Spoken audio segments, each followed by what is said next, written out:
Breaking news आहे। मुख्यमंत्री एकनाथ शिंदे दिल्लीला जाण्याची शक्यता आहे। शिंदे आज पंतप्रधान मोदींची भेट घेणार असल्याची माहिती सूत्रांनी साम टीव्हीला दिली आहे। तर राज्यातील पूर परिस्थितीमुळे 2 दिवसांआधीच मोदींसोबत शिंदेंची बैठक रद्द झाली होती।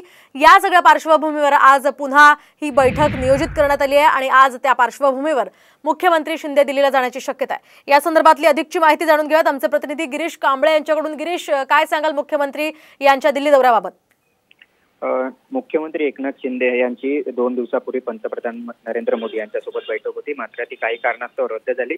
त्यामुळे आज ती बैठक रद्द झालेली बैठक आज होण्याची शक्यता आहे। त्यामुळे मुख्यमंत्री एकनाथ शिंदे दिल्लीत जाण्याची शक्यता आहे। आगामी विधानसभा निवडणुका असतील आणि इतर राज्यातील जे काही विषय असतील त्या संदर्भात चर्चा करणार असल्याची माहिती याआधीच दिलेली होती आणि त्या संदर्भात 2 दिवसापूर्वी ही बैठक होती, मात्र ती बैठक रद्द झाली। त्यामुळे आज कदाचित मुख्यमंत्री एकनाथ शिंदे हे दिल्लीत जातील आणि पंतप्रधान नरेंद्र मोदी यांची भेट घेतील। विधानसभा निवडणुकांच्या पार्श्वभूमीवर लवकरात लवकर जागा वाटप व्हावं याबाबतची भूमिका या महायुतीमध्ये सर्वच पक्षांची आणि त्या अनुषंगाने शिंदे गटाची नेमकी भूमिका काय, कशा पद्धतीची तयारी, या सगळ्याबाबतची चर्चा अगदी नक्कीच। धन्यवाद गिरीश दिलेल्या या सविस्तर माहितीसाठी।